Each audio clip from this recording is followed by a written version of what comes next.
Welcome back to The Big Show. It's Alex talking to the biggest stars and my favourite people, and it's always nice to get Mike Batt on the programme. How are you? Oh, it's nice to be thought of as a favourite person. Well, you are, and I'll tell you why. I listened to what you've done, and we've spoken many times before, and you keep coming back with another great album and another great album, and you've done it again. Congratulations. Well, thank you very much. I wrote it in 1984, which is 26 years ago by my calculations, and I then fell out with the record company, and the head of the record company and I now the best of friends again, but at the time we fell out. We were lifelong friends and we just fell out because his head of A&R wanted me to... I'd done this whole thing on the Hunting of the Snark, which is a story, and it's a bit like War of the Worlds in that it has a narrator. It has two narrators, actually, Sir John Gielgud and John Hurt. And they said they wanted me to chop out all the bits between the songs. And I said, no, I want to keep it the way it is. So they said, right, well, have it back then. Let's have the money back. So right. I gave them the money back and got the record back. It took them 9 months to let me have it back in terms of legalities and paperwork and stuff. So it never ever came out in this country. It came out in Germany, sold 100,000 copies. It came out and went platinum in New Zealand, and that was it. And then about 5 years later, I'd bought it back from them, and I put it out just on First Night Records, which was a lovely little record label run by a friend of mine, a very prestigious label, but it was only what you might call an availability release. It wasn't really a proper release. And this is the first time, now that I've got my own record label, 26 years later, that I'm putting out this album. And quite honestly, it's one of the most important albums of my life because it's got, not because it's got, but you can see how important I deemed it to be in terms of my own work by the virtue of the fact that I recruited, Art Garfunkel and Cliff Richard and Julian Lennon, all those other people, used the London Symphony Orchestra, and it was for me a big deal. I nearly went bust doing it. So now it's a great pleasure to bring it out, particularly as we went on to do it as a stage show, and whereas it had always been, shall we say, very popular as a concert, when we did it as a stage show, the critics went for me because I directed it and designed it and stuff, so they thought, who does he think he is? Consequently, it went down the plug, and it represented a failure, albeit an artistic success, hopefully, in my eyes, but a failure in financial terms. So now I'm bringing it back, and who knows, I think maybe next year we might start doing some concerts and then maybe build it back. What's it like looking at you 300 years ago on your DVD or listening to it on a record? Is it like it was someone else? I mean, I see the picture on the back of you. I mean, you don't look exactly like that today. You've aged well, though, dare I say. Well, it's very nice of you to say that, and particularly as you can see me down a microphone instead of a camera. But no, there's something about being in our business and getting filmed when you're a bit younger, because you can look back and say, oh, I remember when I had hair, and although I have got some hair left, but it's sort of rather nice. It's rather like looking at your old family, videos, and thinking, I certainly love. My kids absolutely love it. I've got 22-year-old. Well, I've got 4 kids, but the sort of ones that are still kids, as it were, in my eyes, they're 22 and 19, but they're not really kids. You pull them out, these videos of when they were 6 and 7, and they're laughing, they can't stop laughing. Pictures of them in the bath or playing silly games or whatever. And it's the same as that, watching yourself on television when you were younger. There's this terrible piece of kitschness on YouTube.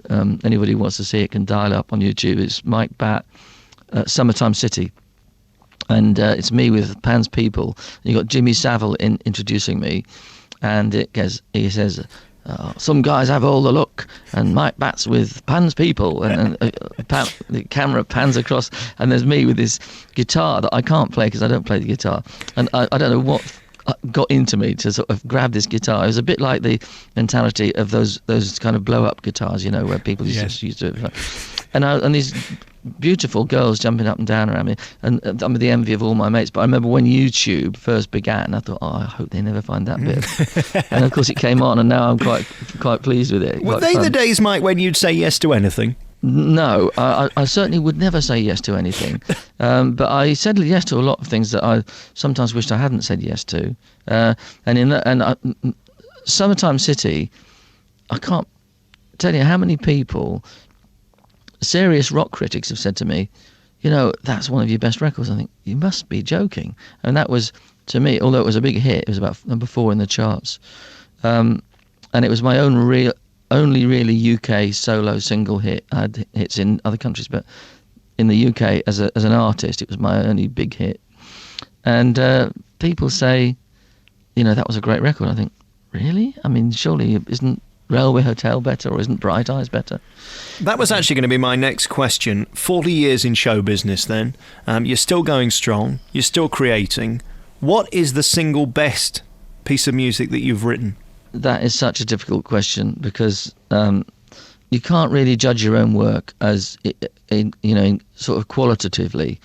Sometimes they're the less well-known ones. There's a song called Railway Hotel that I like, and it was a bit of a hit, and it's been done by lots of people. The Furies and Davey Arthur did a great version of it, and some much more MOR acts have done it, like Andy Williams did it. And it's only a sad little song about a love affair where a guy can't afford to take his girlfriend to, the Savoy, but he can afford to take her to the Railway Hotel, so for their first night together. It's a song like that probably I would think, I wouldn't say it's my best song, but those are the ones I have the greatest affection for. They're the ones that mean something to me personally.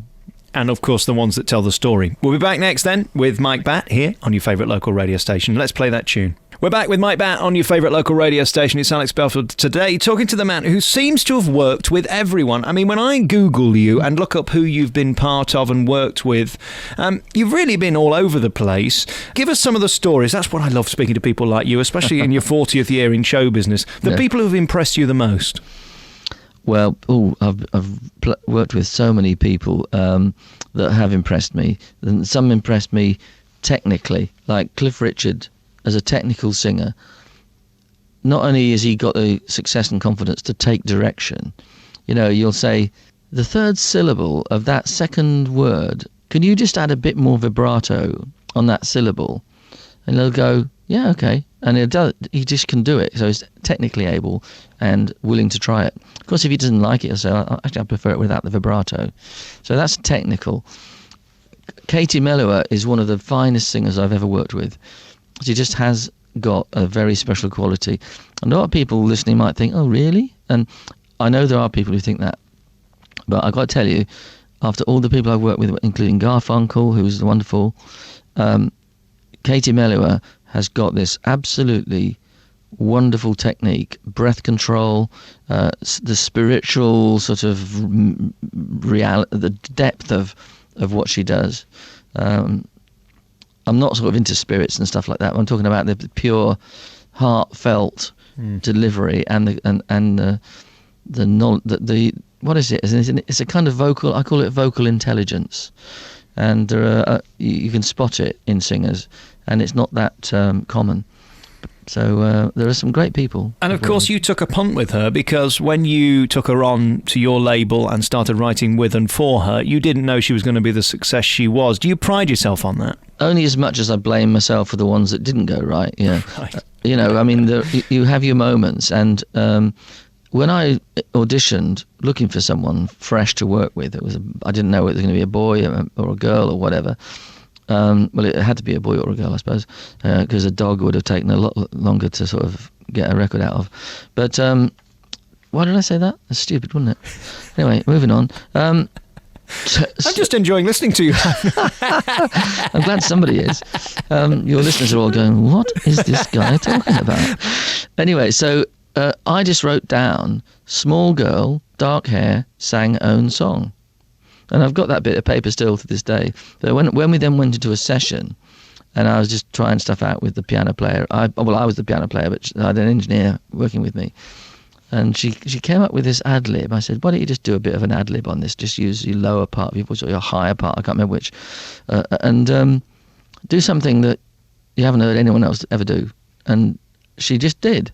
And I just started laughing with joy at the fact that this 18-year-old girl that I just met that could sing, I knew that, was able to come up with this ad-lib which was just unbelievably right for the song she was singing.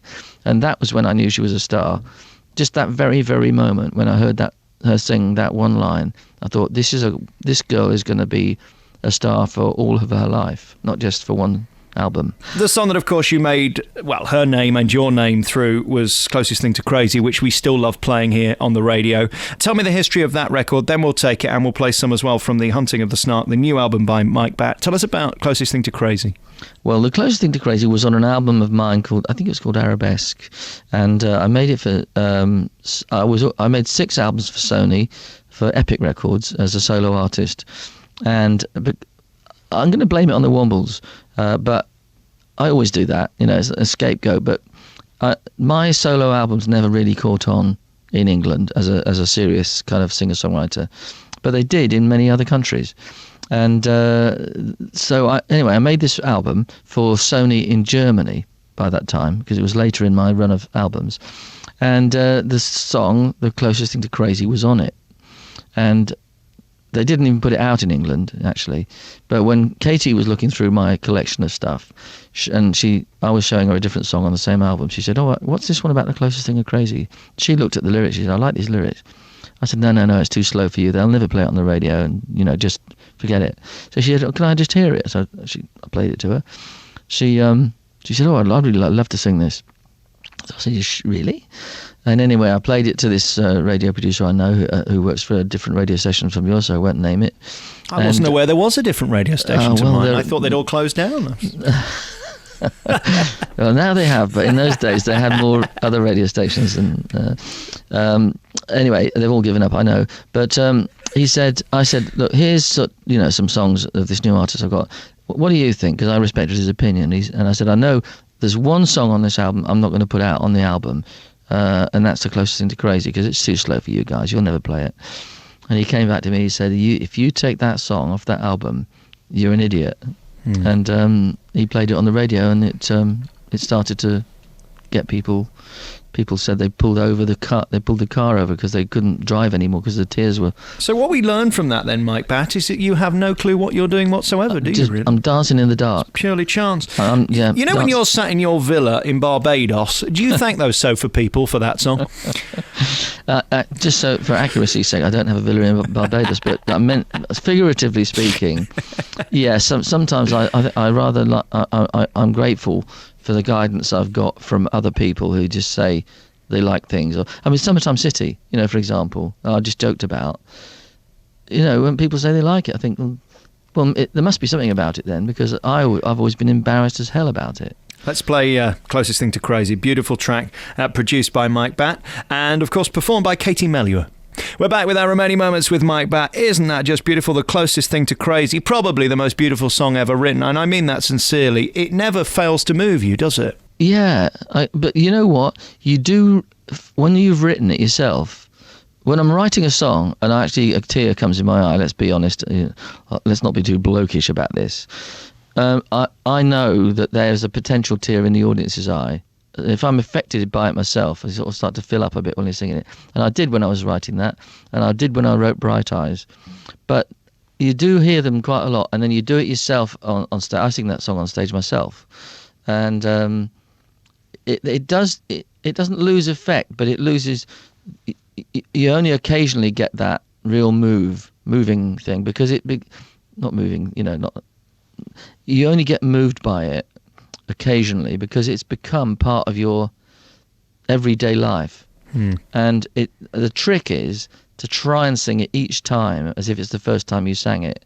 And when you can do that, you feel you've done well. And it's the same with Katie. She has to sing it. She wouldn't be allowed off stage by the audience if she didn't sing that song. And you don't want to be one of those people that resents what makes you most famous. I mean, we see that a lot, don't we, where people get fed up with their own material, but actually that's what we love you for. I know, and I think people are a bit up themselves, with excuse the expression, if they say, "Oh, I'm not going to do my hits," because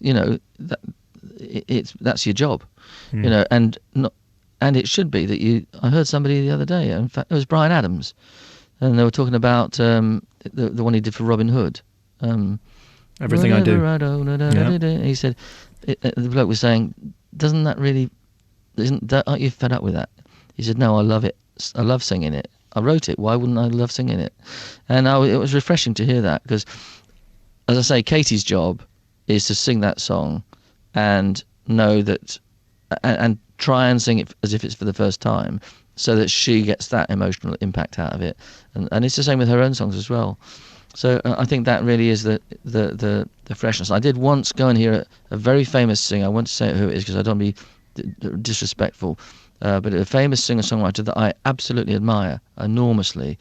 And the gig was terrible because the guy was just walking through the songs. He must have just been on a bad night and wanted to get out of there, because some of the most beautiful songs ever written, he'd written, and they just sounded like cardboard. What does cardboard sound like? Well, it sounds like nothing, does it? It's a bit like that, really. The thing about you that I love so much is, like Billy Joel and Elton, hearing you sing your songs just with a piano is the greatest thrill. I don't actually need to see you with a band. Is that nice when you get to do those intimate gigs now? And when are you going to do more of them? In England, it's hard for me because I don't have the status of a big star like Elton and Billy. In Germany, I'm a little bit more well-known as a singer and songwriter. But I'm very lucky. I do get the chance to perform quite often with big orchestras for big audiences in different parts of the world, and here as well. So I really do love singing, and you're quite right. Just the piano and the voice is a very, very, intimate way of putting a song across. And even if I've got a 60-piece orchestra behind me, I did a concert recently in London where we did that, and you've been pounding away at some big piece that, is like maybe something from The Hunting of the Snark or something very, very rock and roll, and then you sit down and the orchestra's just got to sit and listen.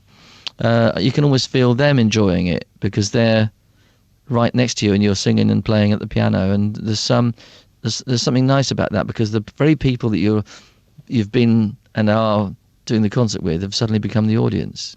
It's always lovely talking to you. Thanks so much for coming back on the programme. Mike Batt's new album is out now, called The Hunting of the Snark, and it's tremendous. My favourite track, As Long as the Moon Can Shine, like that one. Dancing Towards Disaster is also good. What shall we end with? Whichever is your favourite. You just said it. Or do you want to do an up-tempo one or something like Children of the Sky? So my choice isn't good enough, is that what you're saying, Mike? No, let's start with Children of the Sky. No, the Children of the Sky is me, so that's a bit egocentric. I'm singing that myself. It's all about you, Mike. Let's not... No, come on. Everything's fine. Listen, it's lovely talking to you, and congratulations on this new album. I love the DVD, which is with this. Thank you for value for money as well, a CD and a DVD from the Royal Albert Hall as well. Taped in 1987 with Billy Connolly and Roger Daltrey and all these heroes, Justin Hayward. Of course, Julian Lennon was part of it as well. Beautifully shot as well. To think that those idiots at the record company didn't want it, well, shame on them. At least we've got it out now. Mike Batt, lovely to talk to you. You too, Alex. Thanks for having me.